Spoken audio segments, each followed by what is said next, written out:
Hi, happy holiday. Welcome to the Joy Business Report. Coming up this morning, aggrieved customers of Gold Coast Fund Management call for investigation into missing server in the custody of Iyoko. Also ahead, Chamber of Independent Power Producers sends memo to members directing them to cut power supply to the ECG on Saturday, the 1st of July. And Automobile Assemblers Association of Ghana retreats calls for a ban on importation of used and salvaged vehicles. Details coming up.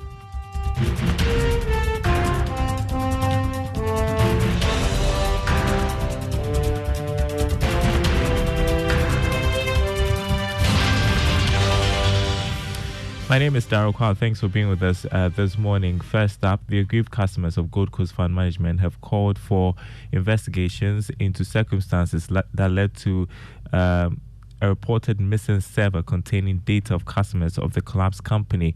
According to the customers, the server, which contained vital information that could address the issue in court, was in the custody of the Economic and Organized Crime Office.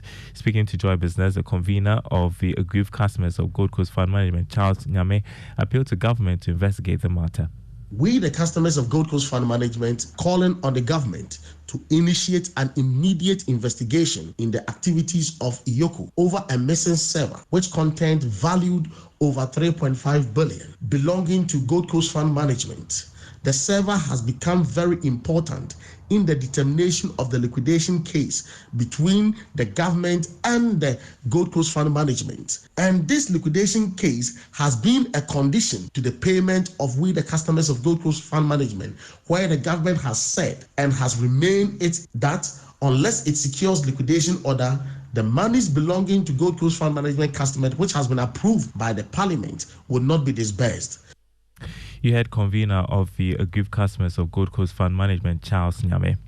Now, the Chamber of Independent Power Producers has asked members to cut power supply to the national grid from the 1st of July to press home demands for government to settle 30% of nearly $2 billion debt.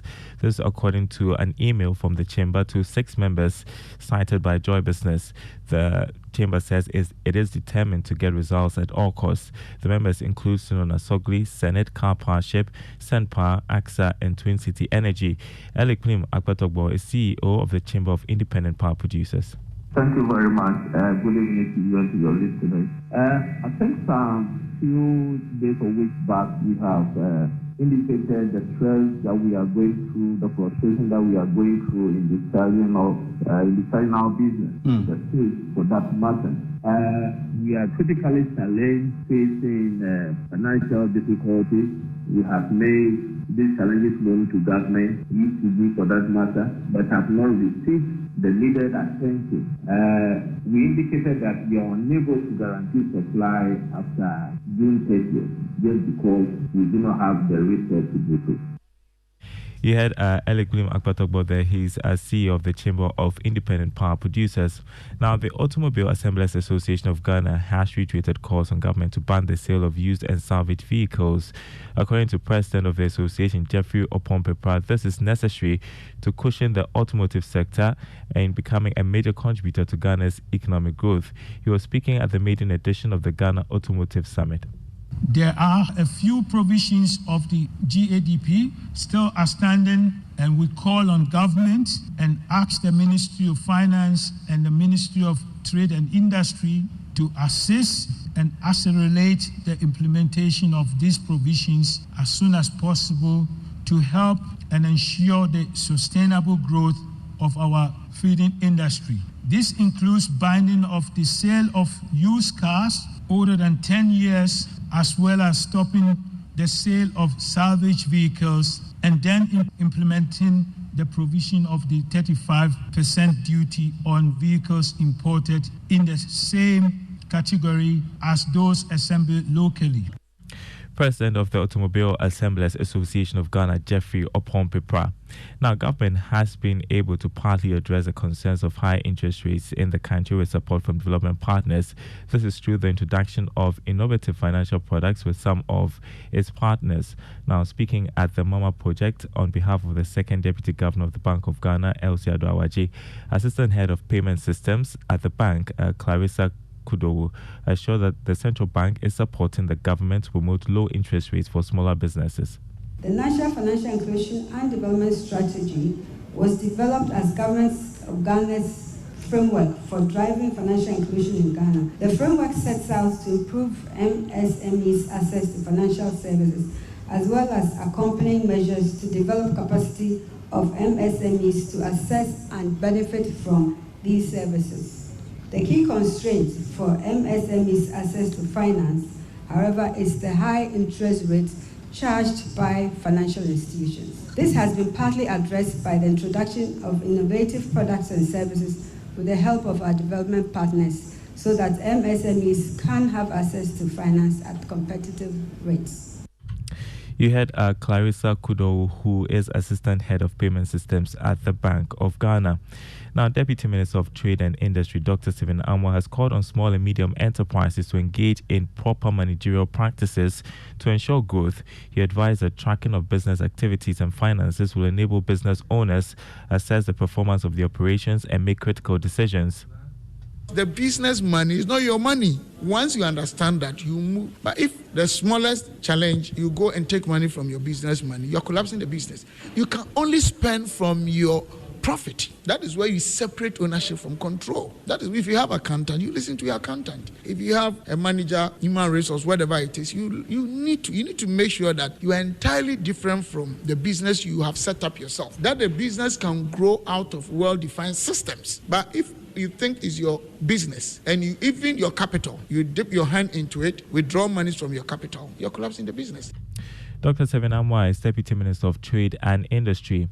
The Ghana Institution of Engineering has charged members to exude professionalism in the operations. According to its president, Engineer Kwabena Bimpong, members must contribute to the various sectors of the economy to support government's quest for economic growth. He was speaking at the 38th induction ceremony of the professional engineering practitioners of the institution. There are many engineering practitioners who have questioned the relevance of our institution. Some ask, just like what J.F. Kennedy said, what is in it for me? I want to turn the question round. What would you like your institution to be like? I would like to point out that we all have a role to play in making our institution what we want it to be. Our structures provide various platforms for us to contribute to the development of our country. Engineer Kwabena Bimpong is president of the Ghana Institution of Engineering. Now, Chief Executive Officer of the Petroleum Commission, Egbert Fable Jr., is calling on academic institutions to tailor curricula to prepare graduates for the job market. According to him, most companies prefer to employ expatriates rather than Ghanaians because locals are unable to match their qualifications with skills in the field. Mr. Fable spoke at the maiden edition of the Upstream Job Role Localization Conference. Much as it's now a global village and so you get expatriates coming in, the truth and the stark reality is that for each expatriate you see working in the office in Ghana, let us know that the cost of bringing the expatriates, living here, working here, is passed on to Ghana when crude liftings are being done. Much as we want to work with our international partners, we need to deliberately train our own people so that over a period of time, they will take over the expatriate roles. The IOCs, we expect you to commit to train more Ghanaians. The academic institutions, we expect you to change the mode of instruction.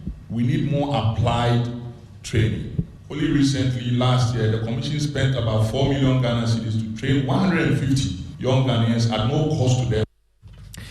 That was Chief Executive of the Petroleum Commission, Egbert Fable Jr. You're listening to the Joy Business Report. Adanse Travels has become a household name in the travel business, but it was not all rosy when the business started. It took 3 years for founder and managing director Gideon Asari to figure out how to break into the market.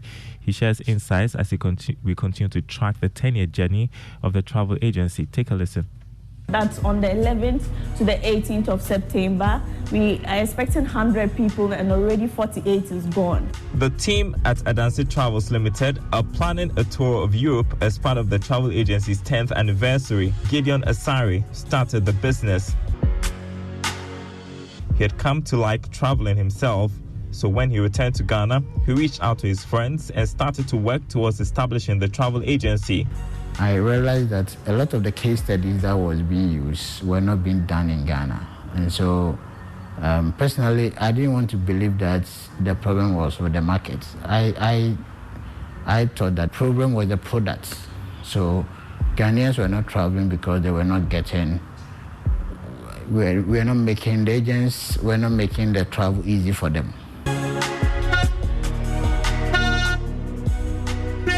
Find out what innovation Gideon Asari brought to the industry on the Joy Business Fund. That's at 1 p.m. right after the Joy Business Report, 5 p.m. on Business Live on the Joy News channel. Before we go, market updates for you on the commodity market to begin with. Crude oil selling this morning at $72 a barrel. Gold open trading at $1,915 an ounce, after increasing by more than $2. Cocoa is selling at $3,258 a ton.